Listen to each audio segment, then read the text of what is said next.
Eh bien, aujourd'hui, on va avoir un thème qui est assez intéressant, je pense, puisque, comme je dis souvent, quand on vient à Christ, il nous fait du bien. Il y a le premier temps où il nous purifie de tous nos péchés. On le comprend par la foi, on le saisit. On apprend à être consommé dans l'amour de Dieu.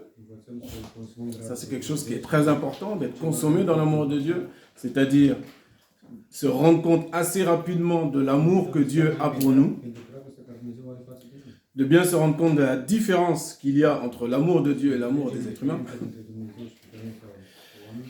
Une fois que ça s'est bien ancré, ensuite, nous avons des semaines, des mois et des années à vivre jusqu'au retour de Christ. C'est la raison pour laquelle il nous a laissé sa parole afin qu'on puisse s'instruire. C'est grâce à sa parole qu'on va savoir comment tenir dans ce monde-là. Puisque comme vous le savez, Jésus est merveilleux, Dieu est merveilleux, mais ce monde est catastrophique. Nous savons que nous sommes enfants de Dieu et que le monde est sous la domination du malin. Sous toutes ses inspirations. Donc maintenant, comment, jusqu'à ma mort ou jusqu'au retour du Seigneur, je dois apprendre, et il n'y a que la parole de Dieu qui peut m'enseigner, qui peut m'instruire justement, droitement, comment tenir. Parce qu'on ne peut pas dire, tu ne peux pas dire à ton voisin ou à ta voisine, je suis tous les jours dans la joie, je suis tous les jours plein de feu, de janvier à décembre. Là, ton frère ou ta sœur va te regarder et va te dire que tu es un menteur ou une menteuse. Nous sommes des êtres humains, nous sommes des vases de terre, c'est-à-dire fragiles. Mais de ce vase de terre-là, Dieu nous dit qu'il peut en faire un vase, soit d'honneur, ou un vase pour des choses viles, des choses basses. Donc nous, en tant qu'enfants de Dieu, en tant que fils du roi des rois, on choisit le meilleur. On veut être un vase d'honneur. C'est-à-dire, on veut représenter correctement celui qui est mort pour nous. Il est mort pour nous, d'une manière que nous, au bout de 5 minutes, on aurait pris la fuite. Ah oui, on n'aurait pas dit non, pas ma volonté, mais ta volonté. Personne n'aurait pu faire ça. Aucun grand prophète, que ce soit Moïse, que ce soit Noé, que ce soit Élie, que ce soit Élisée, Samuel, Daniel, Pierre, Jacques, Jean, personne n'aurait pu tenir. Car l'angoisse que Jésus a subie dans le jardin de Gethsémane, c'est une angoisse très forte. Très très forte. Ce n'est pas une petite chose. Sentir la présence de son Dieu, de son Père, avec lequel tu as une communion où tu es un. Moi et le Père, nous sommes un. Sentir en un instant que le Père s'en va. Sentir cette présence qui s'en va. Et crier Lama, Lama, Shabbaktani. Pourquoi m'as-tu abandonné? C'est ce qu'il y a eu en un instant une séparation. Pour que les choses soient faites de manière juste.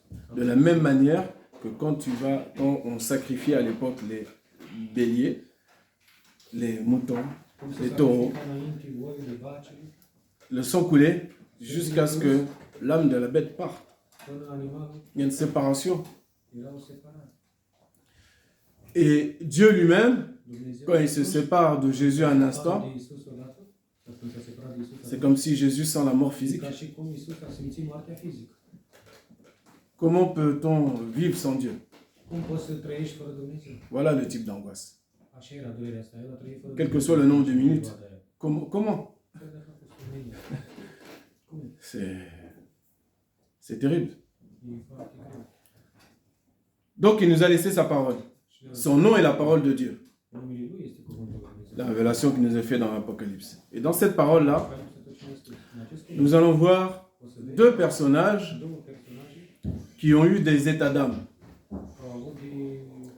C'est-à-dire qu'ils se sont allés jusqu'à la dépression.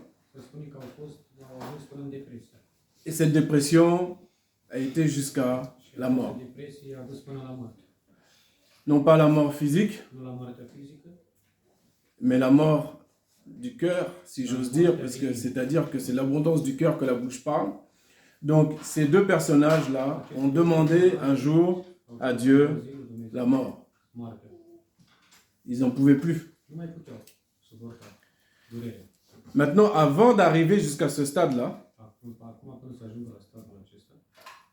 c'est là qu'on va prendre tous les enseignements. Qu'est-ce qui fait que je peux laisser un état d'âme aller jusqu'à ce point de dépression qui va m'emmener, il n'y a pas d'autre sortie qui va m'emmener uniquement à la mort.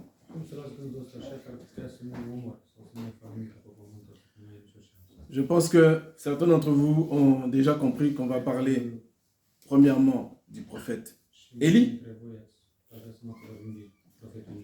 et le deuxième qui est prophète aussi mais qui est très différent d'Élie, c'est Jonas. Élie et Jonas, en leur temps, ont demandé la mort. Chacun avait des états d'âme différents. On va commencer par Élie. Élie est le prophète le plus fameux, le plus puissant que la parole nous ait laissé, je mets Moïse à part, en termes d'onction, en termes de démonstration de la puissance et de l'existence de Dieu.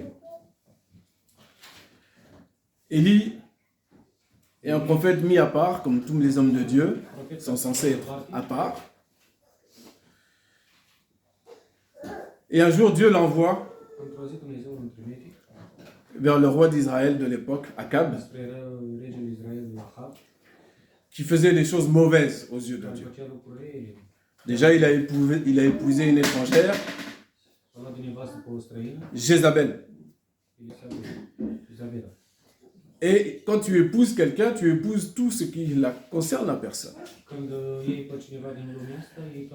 Et quand l'homme se laisse séduire, eh bien, si sa femme lui dit, viens, on va aller adorer les idoles dans tel ou tel endroit, eh bien, le roi d'Israël, qui connaît, qui a bien entendu parler de l'Éternel, il a cédé. Et la Bible nous dit qu'il fit le mal encore plus grand que ceux qui étaient avant lui. Beaucoup de mal. Tout ce que Dieu disait, il faisait tout le contraire. Alors, l'Éternel envoie, comme à son habitude, un prophète pour parler au roi. C'est des choses qui arrivent encore aujourd'hui. Il y a des prophètes de Dieu qui sont envoyés devant des présidents, devant des rois, aujourd'hui, pour parler. Ensuite, on les écoute ou on ne les écoute pas. Mais Dieu continue de parler. Un vrai prophète dit exactement ce que Dieu lui dit de dire. Donc, il lui dit, tu vas dire à Akab là, qu'il va y avoir une famine. La pluie va s'arrêter. Donc Élie, c'est un prophète de l'Éternel, il connaît son Dieu, il est obéissant, c'est bien. Donc il y va. Mais quand tu obéis à Dieu, c'est ça qu'il faut bien comprendre aussi. C'est que il faut accepter tout ce qui concerne ton engagement avec Dieu. Il y a un prix à payer. J'ai parlé de l'angoisse de Jésus tout à l'heure. Jésus a payé un prix. Et de la même manière, nous qui sommes à lui, nous payons un prix. Si nous n'avons pas sensation, connaissance, ou si nous ne vivons pas comme si nous payons un prix, quelle que soit la forme du prix que tu payes, c'est qu'il y a un problème. C'est que tu veux la vie douce, tranquille. Mais la Bible ne nous dit pas ça. Jésus nous dit qu'il sera avec nous tous les jours jusqu'à la fin du monde. Donc ça, c'est une bonne chose.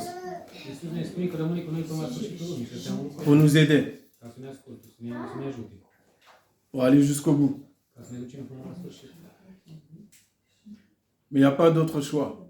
Il n'y a pas d'autre chemin. Le chemin qu'on doit suivre, il est resserré. Et celui qui veut vivre pieusement en Jésus-Christ, eh bien, il sera persécuté. Donc, soit j'accepte pas. Quand j'ai la vision de loin et que je vois la Nouvelle Jérusalem, je vois la place que Jésus m'a préparée, eh bien, j'accepte tout. En sachant que Jésus est là. Par le Saint-Esprit, il est là pour m'accompagner, pour tenir ferme jusqu'au bout. Donc, je dois être dans l'acceptation. Bien. Élie, une fois qu'il fait cette annonce, il doit partir. Est-ce que le roi n'est pas content? Tout le monde cherche. Où est Élie? Pour mettre la main dessus, pour le faire mourir. Toi, tu entends la parole de l'Éternel, tu donnes la parole de l'Éternel, tu dis la vérité, la chose arrive, il y a la famine, l'eau ne coule pas, et on cherche à te faire mourir.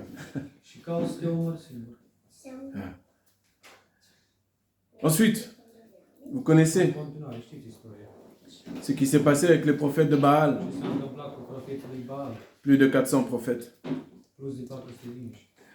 assemblés pour démontrer qui est Dieu sur la terre et dans le ciel. Un sacrifice a été préparé, un animal a été mis sur un autel, un taureau. Et Élie a demandé à ces prophètes-là d'invoquer leur Dieu, puisque s'il est Dieu, eh bien que ce Dieu-là fasse tomber le feu. Le feu n'est pas tombé, du matin jusqu'à midi, jusqu'à ce que Élie même se moque des prophètes.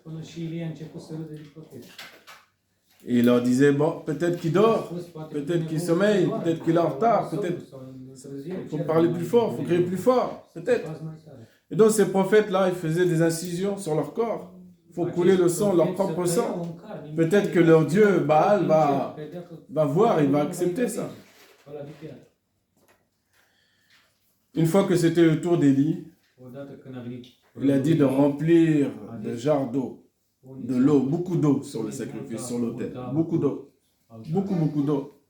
Sur l'animal, tout autour, dans le fossé, l'eau remplissait jusque dans le fossé. Élie a prié. Le feu est tombé. Cette histoire, vous la trouverez de 1 roi 17 jusqu'à 1 roi 20. Vous avez tout ce qui concerne cette histoire. Le feu est tombé, a léché la moindre goutte d'eau. Car c'est un feu qui descend du ciel.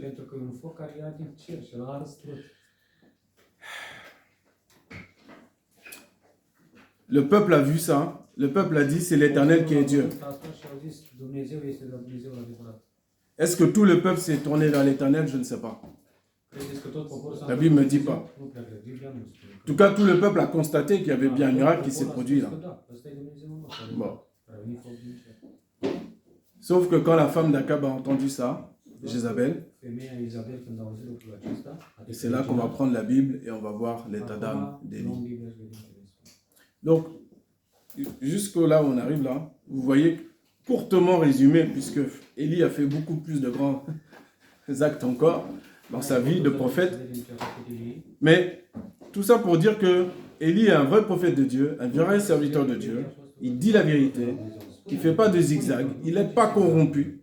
Ce n'est pas quelqu'un que tu peux corrompre. Il connaît son Dieu, il obéit. Seulement, on cherche toujours sa vie. Bon. Et on va arriver jusqu'au point où Élie est un être humain. C'est un serviteur du Dieu vivant, mais c'est aussi un être humain. Donc là, vous allez prendre dans 1 roi au chapitre 19. 1 roi au chapitre 19, au verset 1er, on va lire ce qui concerne l'état d'âme d'Élie.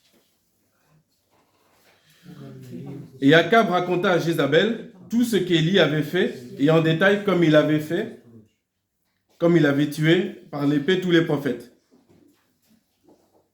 Et Jézabel envoya un messager à Élie disant, « Ainsi me fassent les dieux, et ainsi ils y ajoutent, si demain à 7 heures, je ne mets ton âme comme l'âme de l'un d'eux. » Parce que Élie avait égorgé tous les faux prophètes.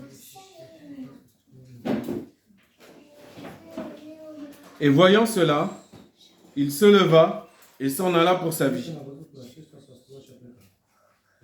Et vint à Beersheba, qui appartient à Juda. Et il laissa là son jeune homme. Et il s'en alla, lui, dans le désert, le chemin d'un jour, et vint, et s'assit sur un genêt. Et il demanda la mort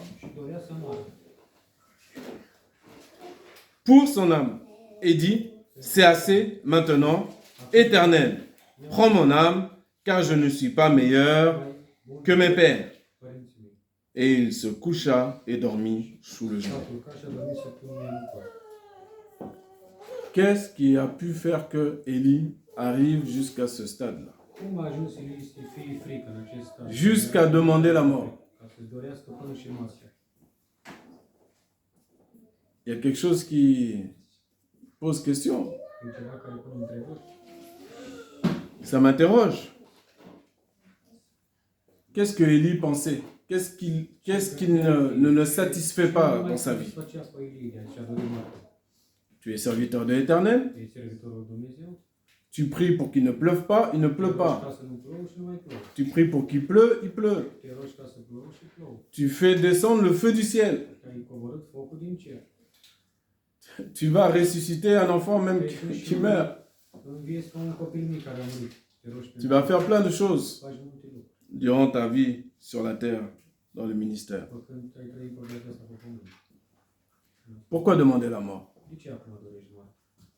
Élie n'a pas peur de 400 prophètes qui sont devant lui. Et à la voix de Jézabel, là il prend la fuite. Vous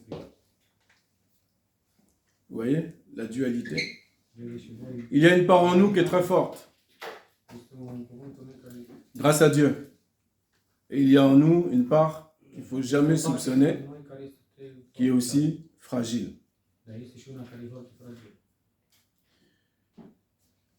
Élie souhaite que tout le monde reconnaisse l'Éternel. Il a un bon sentiment. C'est un bon sentiment. Chaque chose qu'il fait, s'il le fait, il veut que le monde entier sache que c'est Dieu qui est l'Éternel. Élie n'est pas quelqu'un qui est, je le répète, mais c'est pas un prophète bizarre. C'est pas un prophète double face. Il aime son Dieu, il connaît son Dieu et il porte son nom. Élie qui signifie Dieu est l'Éternel. Voilà pourquoi cet homme-là a été fabriqué. Joseph, en son temps, a été fabriqué pour montrer autre chose de sa vie. Jacob, autre chose. Jérémie, encore autre chose. Chacun un signe précis pour nous, qui arrive jusqu'à nous. Aujourd'hui, on lit leur vie pour nous enseigner.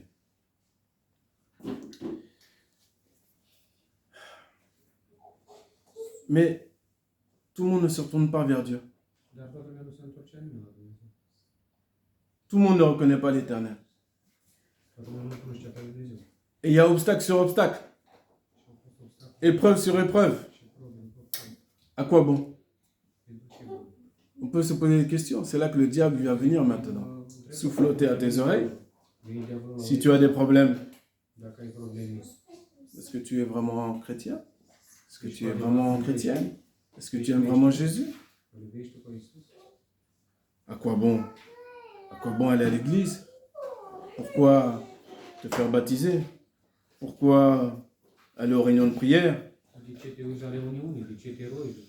Pourquoi te discipliner dans la communion avec le Seigneur par la lecture de la Bible? Pourquoi? À quoi bon? Tes yeux voient que la situation ne bouge pas.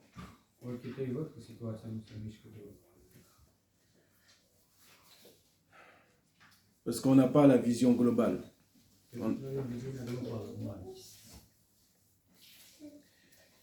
Et il arrive à dire, c'est assez maintenant, Éternel, prends mon âme, car je ne suis pas meilleur que mes pères. Et il se coucha et dormit sous le genou. Pour ce qui concerne Élie, et on le verra après aussi avec Jonas, nous ne sommes que des créatures. Est-ce que nous acceptons la vie que Dieu nous a donnée à chacun? Est-ce qu'il y a quelqu'un ici qui a choisi son prénom? Est-ce qu'il y a quelqu'un ici qui a choisi la maison où il devait naître? Est-ce qu'il y a quelqu'un ici qui a choisi sa nationalité? Est-ce qu'il y a quelqu'un ici qui a choisi sa taille, sa largeur, ses voisins? Est-ce que tu as choisi? Est-ce que c'est un choix de notre part? Ton travail, tu penses que tu l'as choisi? Tu penses que c'est parce que tu as fait des études depuis tout petit, que tu es arrivé, tu es dans le même créneau, que c'est toi qui as choisi ça? Alors, tout est déterminé à l'avance. Maintenant, est-ce que je l'accepte? Est-ce que je l'accepte? Et est-ce que j'accepte que je ne connais pas tout? Je peux faire arrêter la pluie qui tombe, la faire revenir. Je peux faire défendre le feu du ciel. Je peux ressusciter un jeune enfant. Je peux faire plein de choses et ne pas tout connaître. Car Dieu se garde des parts de mystère pour lui. Mais il révèle toujours son secret à ses serviteurs. Donc, il y a un moment, Dieu a répondu à Élie pour lui dire qu'il s'est réservé 7000 hommes qui n'ont pas fléchi le genou devant Baal. Et ça, Élie, il ne sait pas. Maintenant, cet état d'âme qui mène à la mort, comment ça se traite? Comment Dieu l'a traité, ça? On va aller directement au verset 9. Une fois qu'Élie s'est enfui, qu'il a été aidé avec un ange qui lui a donné à manger, il a été nourri par les corbeaux. Et là, au verset 9, il dit « Et voici, la parole de l'Éternel vint à lui, et il lui dit, que fais-tu ici, Élie ?»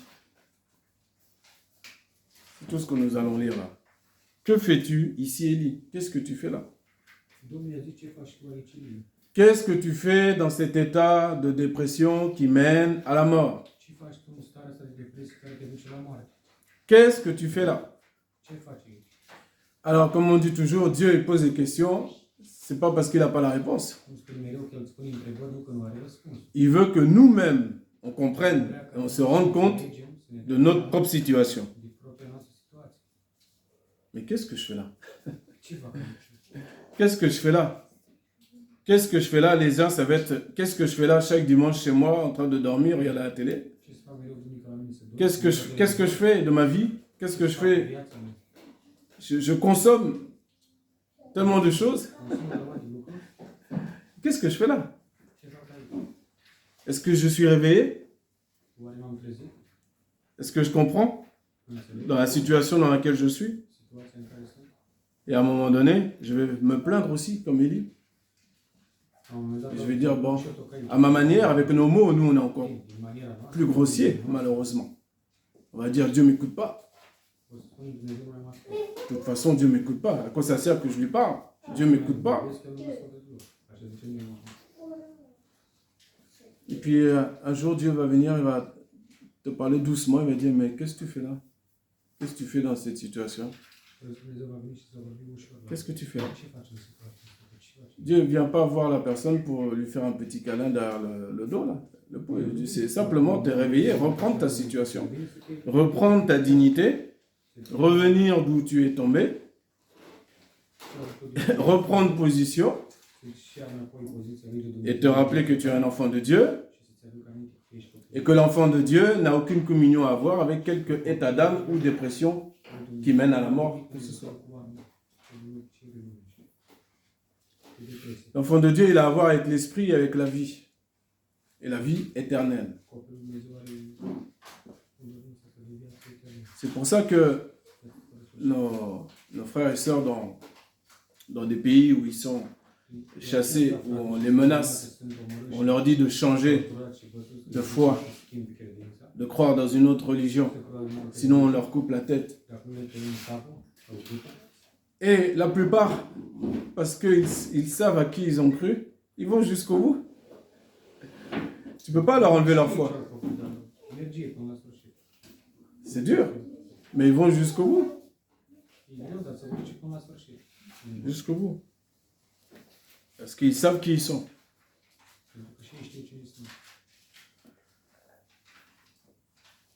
Au verset 14,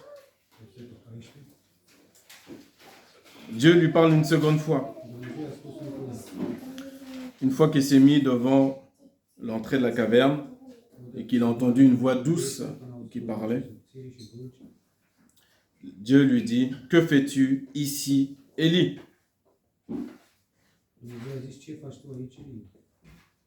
Si Dieu répète 2 fois la même question, qu'est-ce que ça veut dire?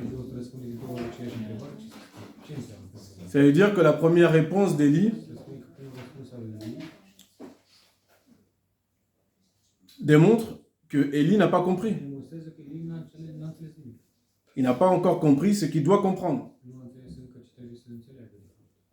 Et quand tu es dans un état de dépression tel, c'est pour ça que c'est dangereux, tu pourras parler de telle ou telle manière à ton frère, à ta soeur qui se trouve dans cette situation-là.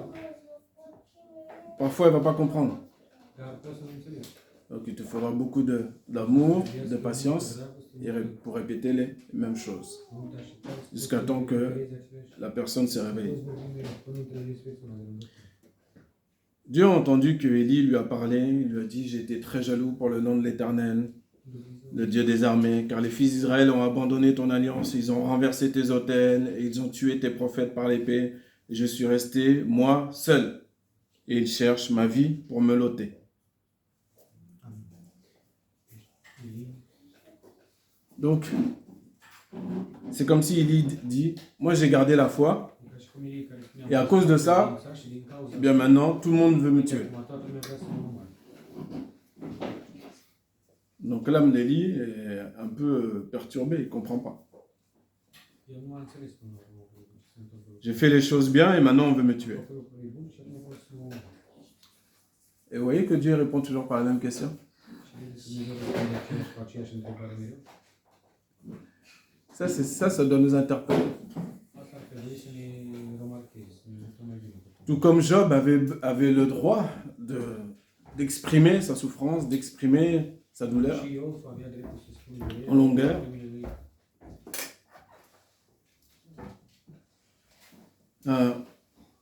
Élie, de la même manière, c'est un autre type de souffrance, mais il a aussi le droit de s'exprimer. Donc Dieu est amour. Il ne va pas lui dire tu comprends rien, il ne va pas lui rentrer dedans. Il répète la même question.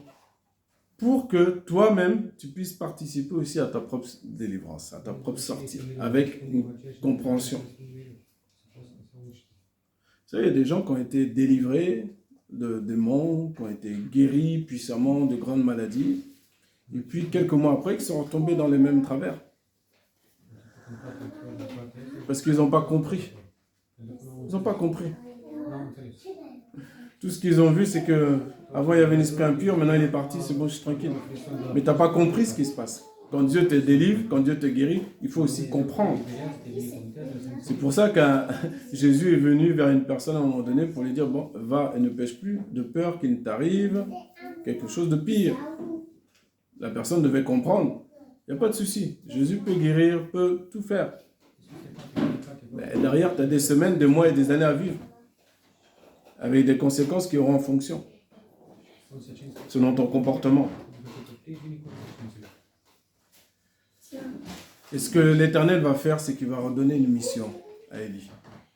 Il va lui démontrer tout son amour. Tu n'as pas fini ta mission. Tu vas aller oindre un roi le roi de Syrie, et un autre, Élisée, tu vas aller le oindre. Et lui, il sera prophète à ta place. Élisée sera prophète à la place d'Élie. Donc, qu'est-ce qu'on voit là? Dieu n'est pas un tyran. Dieu, il connaît ta souffrance, il connaît tes douleurs. Et il a prévu déjà une sortie. Il a prévu une sortie. Mais même avant ta sortie, il veut que tu comprennes les choses. C'est parfois dans le monde, on prend les chrétiens pour, vous avez des réflexions, peut-être on vous dira, ça, si la foi, ça peut vous faire du bien, si ça peut t'occuper, ou oui, te faire du bien. Il y a des expressions comme ça qu'on nous dit. Oui, si ça peut vous faire du bien. Voilà. C'est une bonne morale, tout ça. Mais c'est beaucoup plus que ça. C'est beaucoup plus que ça. On a besoin de comprendre, d'avoir l'intelligence pour comprendre notre vie, ce qui se passe dans notre vie, individuellement à chacun. Et en fonction de notre compréhension, eh bien, on va avoir les actes qui vont avec. Sinon, celui qui ne comprend pas, eh bien, le moindre bobo qui va lui arriver, eh bien, il va se comporter en fonction de sa compréhension du moment. Sa bouche ne va pas aller vite et il va dire on peut dire des bêtises très rapidement avec notre bouche qui n'ont pas de sens. Ça n'a pas de sens qu'Élie dise « Je veux mourir ». C'est ça que Dieu est en train de lui dire. Non seulement tu ne vas pas mourir, mais j'ai une fin plus glorieuse pour toi. J'ai les chars de feu pour toi. Je connais ta droiture, ton intégrité. Je connais comment tu m'as servi. Et j'ai prévu une sortie glorieuse pour toi. Je n'ai pas prévu le suicide pour toi. Et de la même manière pour toi, Dieu a une sortie qui est glorieuse. Car comment pourront-on dire que Dieu est dans ta vie si ce n'est pas glorieux, si la sortie de ta situation n'est pas glorieuse? Dieu ne veut pas que Élie parte en se taillant les veines. Non, non, non, non. Une sortie glorieuse. C'est ça qui attend Élie. Donc il faut faire très attention. Les états d'âme mènent à la dépression mène à la mort. Maintenant, on va voir un autre cas. Le cas de Jonas. On va lire dans Jonas. On va aller directement au chapitre 4. Jonas aussi, un prophète de Dieu, qui connaît son Dieu, qui connaît très bien même son Dieu, qui sert Dieu, et qui vit dans un temps où le peuple d'Israël, comme d'habitude, a des ennemis tout autour de lui, tout autour du territoire, et qui viennent de temps en temps faire la guerre contre Israël. Et Jonas vit dans ce temps-là. Et un jour, Dieu dit, au chapitre 1, au verset 1, il dit, « Et la parole de l'Éternel vint à Jonas, fils d'Amittai, disant, « Lève-toi, va à Ninive, la grande ville, et crie contre elle, car leur méchanceté est montée devant moi. » Et Jonas se leva pour s'enfuir à Tarsis, de devant la face de l'Éternel. Etc., etc. Donc, là on voit déjà la différence entre Élie et Jonas. Dieu parle à Élie, Élie exécute. Dieu parle à Jonas, Jonas, il s'enfuit. Pourquoi il s'enfuit? Ceux qui connaissent l'histoire, vous savez pourquoi il s'enfuit. Il s'enfuit parce qu'il savait que Dieu est un Dieu qui est bon, qui est plein de grâce, plein de miséricorde. Et que les ennemis de l'époque, les Ninivites, qui faisaient beaucoup de mal, eh bien, si Jonas va établir une prédication dans cette grande ville-là, pour que les gens se repentent, eh bien, s'ils se repentent, le cœur de Dieu va être touché. Et donc Ninive ne sera pas comme Sodome et Gomorrhe du coup. Ninive ne sera pas détruite. Et ça, Jonas, il le sait. Et parfois, c'est une autre adversité que du temps d'Élie, mais c'est de l'adversité aussi. Il y a un moment donné, tu peux arriver à un stade où tu veux aussi que tes ennemis reçoivent leur salaire. Ce sont des méchants, ils ne s'occupent pas de Dieu. De temps en temps, ils viennent faire des descentes sur le peuple d'Israël pour faire la guerre. Et là maintenant, moi, je vais aller dans cette ville-là pour prêcher la parole. C'est compliqué pour Jonas. Est-ce que son cœur, le cœur de Jonas, il y a des choses qu'il n'a pas compris. Il connaît son Dieu. Il dit au chapitre 4, on va aller tout de suite chapitre 4, verset 1.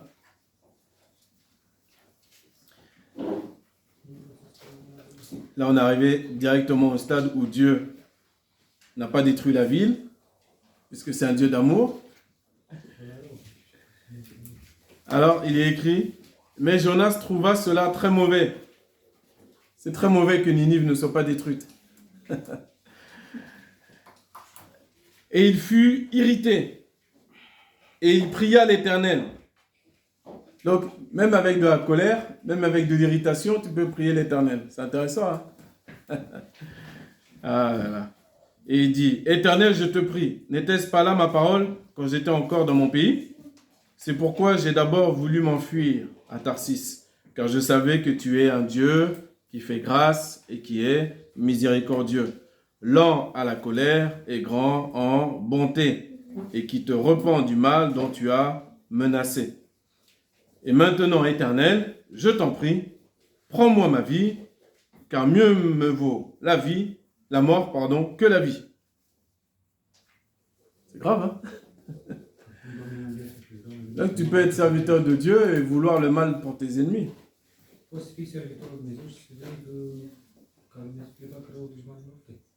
Lui, il voulait simplement que les gens reconnaissent que Dieu est Dieu, que c'est Dieu l'Éternel. Élie n'a pas un cœur méchant.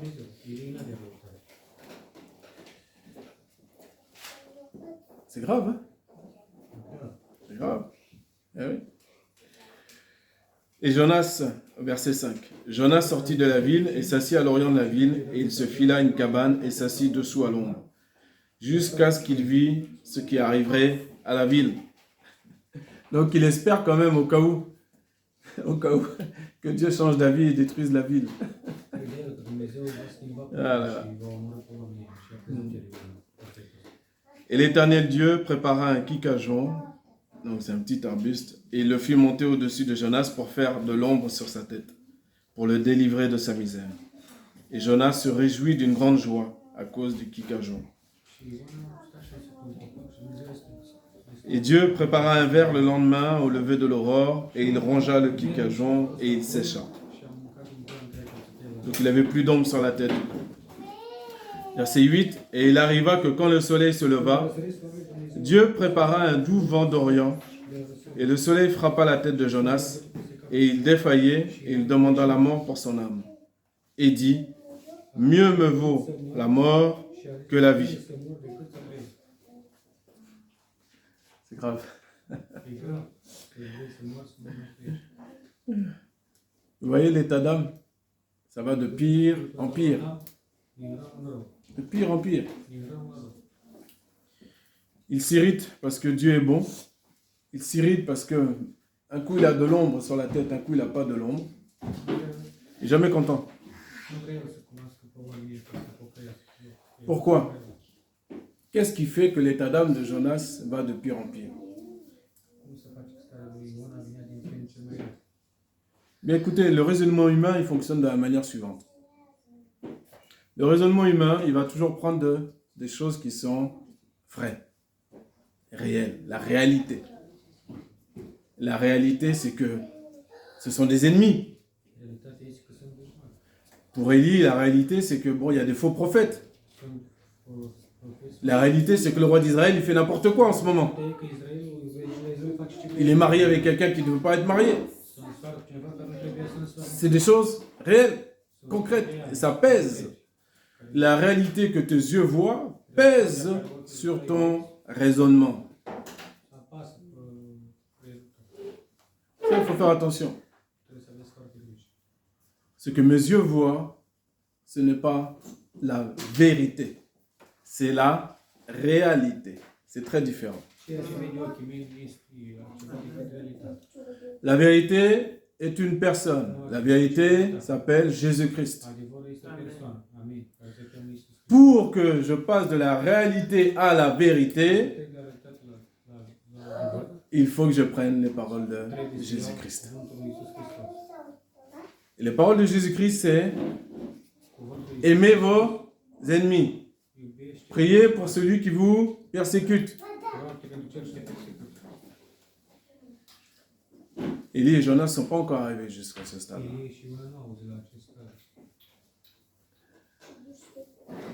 Jésus n'était pas encore là physiquement, mais l'Esprit de Dieu était déjà là. L'Esprit de Dieu était déjà là. Ce sont deux prophètes qui ont connu la puissance de Dieu. Ils ne peuvent pas dire que Dieu n'existe pas. Ils ne peuvent pas dire que Dieu n'a pas agi dans leur propre vie. Maintenant, est-ce que j'accepte tout ce que Dieu a prévu sur mon chemin? Vous savez, il y a des endroits où on parle beaucoup, il y a un terme qui vient souvent dans certaines églises, c'est la destinée. La destinée. Rentre dans ta destinée.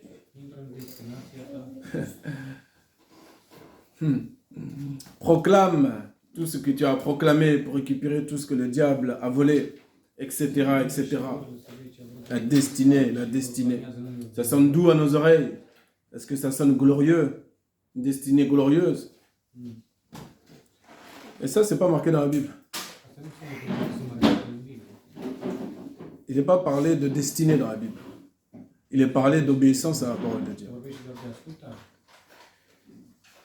C'est très différent.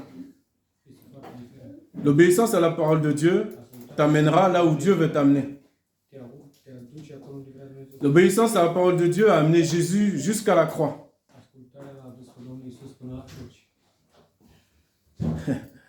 Et nous, on veut qu'on nous prêche une destinée qui soit douce, très agréable, sans aucun souci.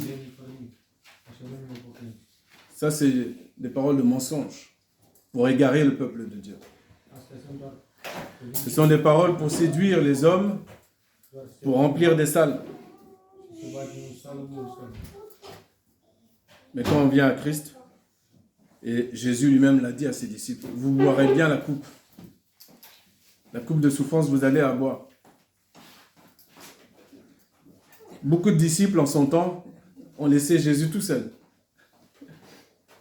Ils l'ont abandonné.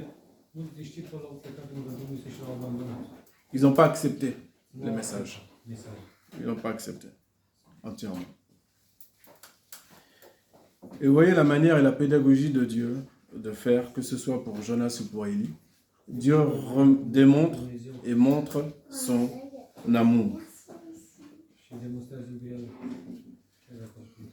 Jonas s'énerve, Dieu aussi peut s'énerver. Dieu peut s'énerver contre Jonas. Pourquoi il ne s'énerverait pas? C'est un Dieu qui fait descendre le feu du ciel.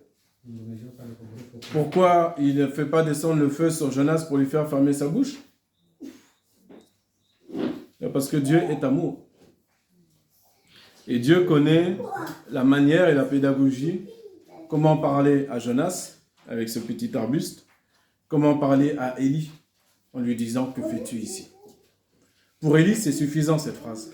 À un moment donné, Élie va comprendre. Parce qu'Élie est d'un autre niveau que Jonas.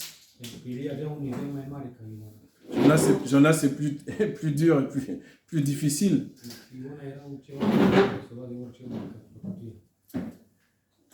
Mais Jonas, à un moment donné,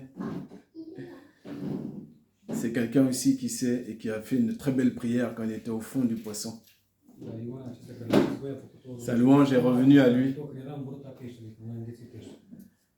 Donc il sait que, effectivement, il a raison de dire qu'il connaît son Dieu.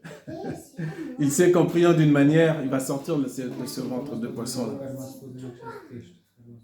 En étant vraiment avec un cœur sincère, il sait que Dieu va le sortir de là.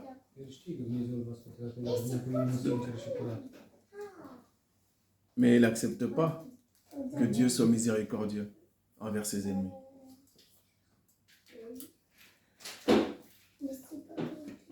Être chrétien, c'est un plan qui est global, qui est complet. On a parlé vendredi du 7e jour, du repos.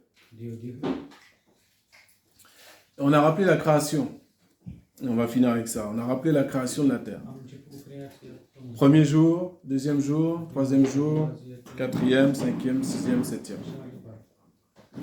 À chaque jour, on voit que Dieu dit, il vit que c'était bon. Quand il a créé l'homme, il a dit quoi? Est-ce que vous vous rappelez? Qu'est-ce qu'il a dit quand il a créé l'homme? Est-ce qu'il y a quelqu'un qui a lu le livre de la Genèse? Comment? Très bon. Et le 7e jour, il s'est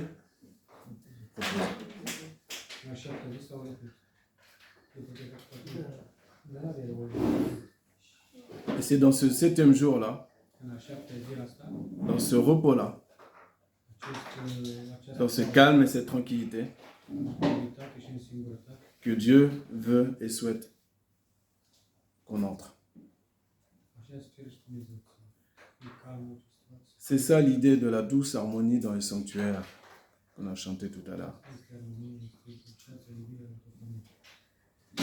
Ça ne veut pas dire que tu n'auras jamais aucun souci, aucune difficulté, c'est pas ça.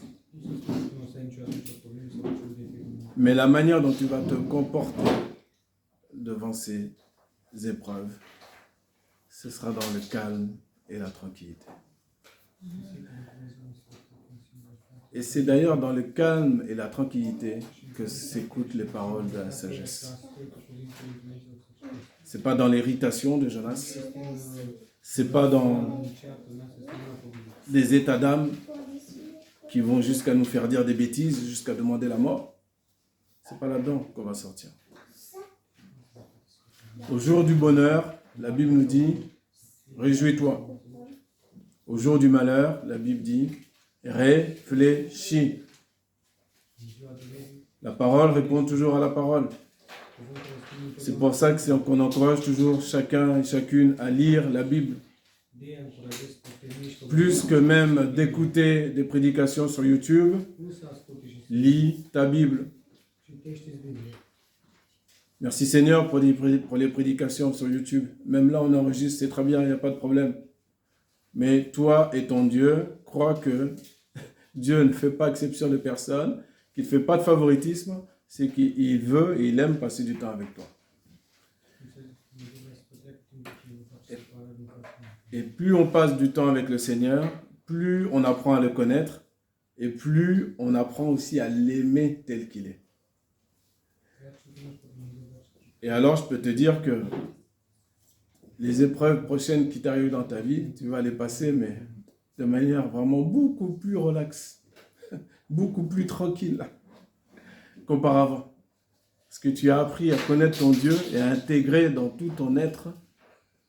Ah ouais, je ne savais pas que c'était un amour aussi fort, aussi extraordinaire. Et les épreuves, ce sont des exercices pratiques pour qu'on puisse véritablement connaître que Dieu est vivant, que Dieu est là et que Dieu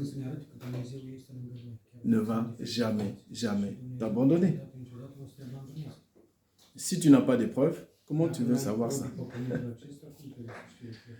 On sera juste une association de gens qui aimeront prier et chanter. Voilà, lire un petit peu des bonnes paroles.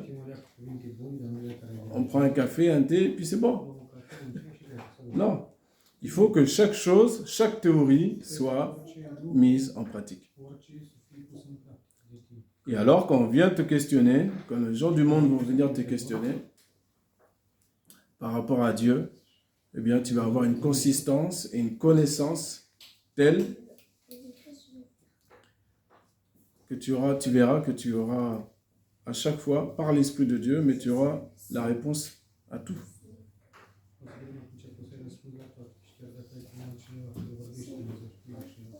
Parce que tu as vécu ce que tu es en train de dire. Prions le Seigneur afin qu'il nous montre le chemin. Si jamais, j'espère en tout cas, c'était un peu plus long aujourd'hui, mais pour la bonne cause, c'est un sujet qui est très important. Les états d'âme et la dépression. Qu'on se rappelle bien que Dieu est un Dieu d'amour, que nous, on doit être vigilants sur nos pensées, sur nos paroles.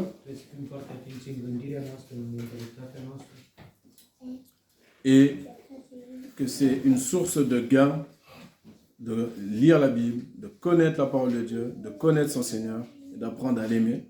C'est un gain, un bénéfice qui va après, qui est visible.